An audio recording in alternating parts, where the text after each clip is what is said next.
Hey everyone, it's Kelly. Thanks for joining me. I am back today with a new 12 by 12 scrapbook process video for the Cut Shop. And today I am going to be using the Space Cadet Cut File. I don't have a Cricut Design Space tutorial for this video. All I did with the cut file is I enlarged it to 11.5 inches in Cricut Design Space and then cut it on a pattern paper from the Bella Boulevard Alex collection. Here I'm showing you the photo that I'm going to be using. I actually printed it twice. I printed it once in black and white and once in color. I wasn't sure which way I wanted to go. The photo isn't the best quality. It was taken at a restaurant that also had an arcade.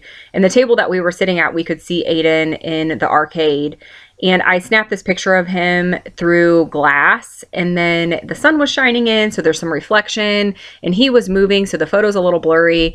And when the photos are like that, I like to convert them to black and white. It takes away from showing how poor of quality the photo is. It kind of mutes that out. But I liked the photo better in color. There were a lot of colors in that photo. You probably noticed there's red and green and yellow, but this Bella Boulevard Alex collection has all of those colors. So it worked out really well that this collection matched the photo so great. I do want to add a little bit of mixed media to the background, and I wasn't sure how much water I was going to be applying to the white cardstock. So I did apply a layer of clear gesso first. And here I have mixed together a paint from Bella Boulevard. Also, this is from the Illustrated Faith collection. And I mixed it just with some white that I had in my stash just to mute the yellow a little bit so it would match that pizza slice that's included in the Alex collection.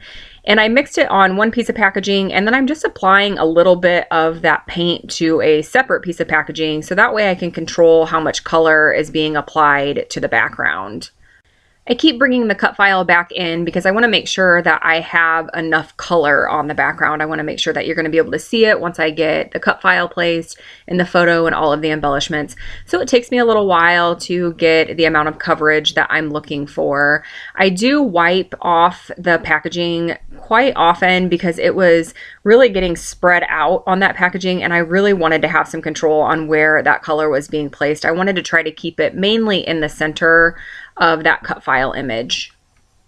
So at this point, I'm happy with the amount of yellow that I have on the background, and I'm going to apply a little bit more water to that packaging because I do want to place some splatters on the background also, and I wanted to use the same yellow color that I used on the background for the larger mixed media portion. I'm also going to bring in a few more acrylic paints from my stash.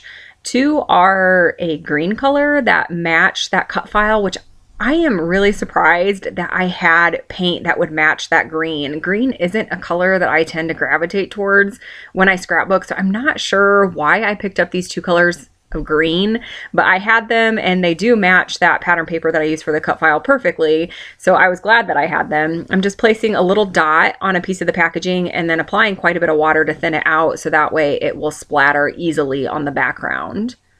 I am going to bring in some orange. This is from that same Bella Boulevard Illustrated Faith paint set, and I'm just going to add some white to tone it down a little bit. I did want to try to add splatters in each of the colors that I'm going to be using on the layout, just for extra pops of color and just to help tie everything in together. Next, I'm going to add some splatters using some black Heidi Swapp Color Shine. Splatters are one thing that I can really overdo. I sometimes have a hard time telling when enough is enough. So I'm going to bring the cut file back in and I'm going to call it good for right now. I don't want to add too many because I don't want it to be too distracting. So now I'm going to start working on embellishing, and all of the die cuts and stickers that I use are from the Bella Boulevard Alex collection. I use mainly just the die cut pack, and then I do use a few stickers from the 12 by 12 sticker sheet, like that sticker that says Beast and then the sticker that says YOLO. And then I'll also bring in a gray heart that is also a sticker from the 12 by 12 sticker sheet.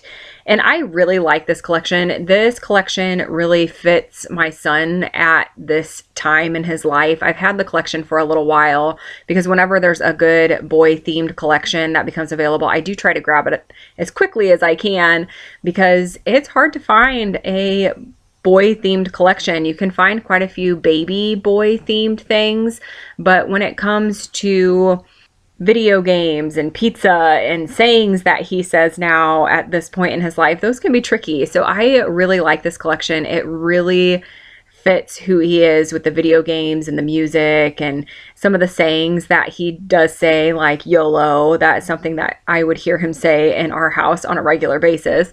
So it really fits.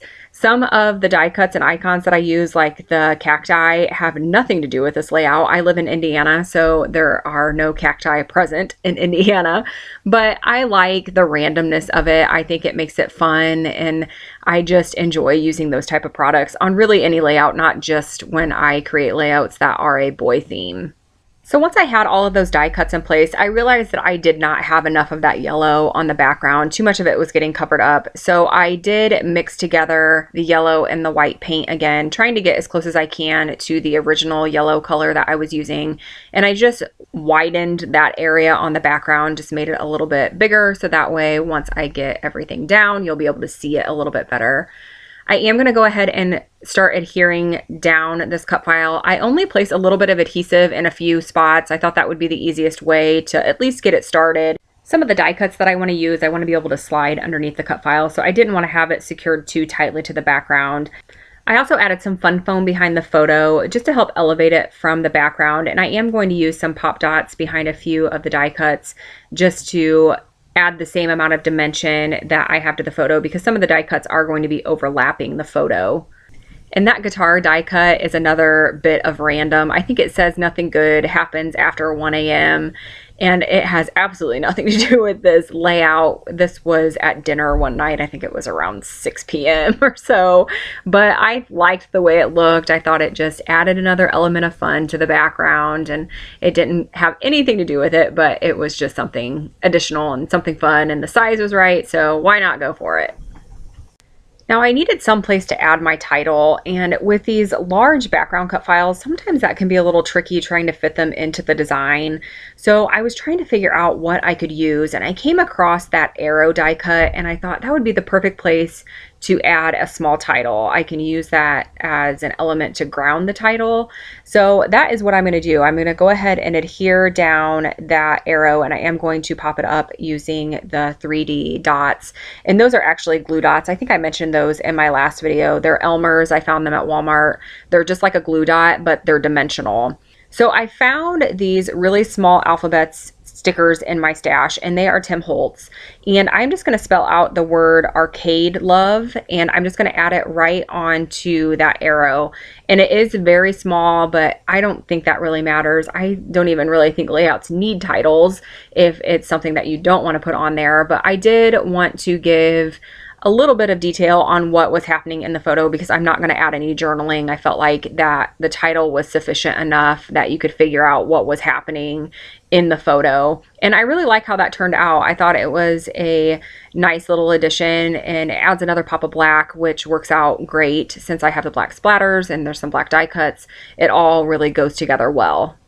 Now, just a second ago, when I held the layout up to the camera, I was showing you that I did add some black zigzag stitching just in a few spots on the layout, just to create a visual triangle to help your eye dance around the layout. And there, what I'm doing now is I have added a little bit of black acrylic paint in that little container, and some of the black splatters smeared a little bit when I was adhering things down. They weren't quite dry, and I didn't like the way they looked. So I just took the black paint and the tip of a paintbrush, and I just created a little circle on top of the parts that had smeared, just to make it look like a splatter instead of a smudge. Here what I'm doing is I thought that I wanted to add some enamel dots. These are star-shaped enamel dots, and they are from close to my heart. They're quite old. I'm trying to think of how long I've had them. I've had them for quite some time, but I didn't want them to be white. I wanted them to be black. So I just took an alcohol marker and colored them and then placed them on the layout. And then once I had them on the layout, I decided that I didn't like them. I thought they were too stark. So I did pull them off, which you can see in the still shots here. So I'm really happy with how this layout turned out. It's quite different from my normal layout, the color scheme and the die cuts that I used, but I really like it. It's very, very much my son. So that was what I was trying to capture, and I think that this Alex collection did a perfect job with that. I do want to encourage you to head to the Cut Shop Etsy store to check out the cut files and digital collections. I will make sure to post a link in the description box below. As always, I want to thank you so much for watching, and I will be back again soon with a new layout and new process video.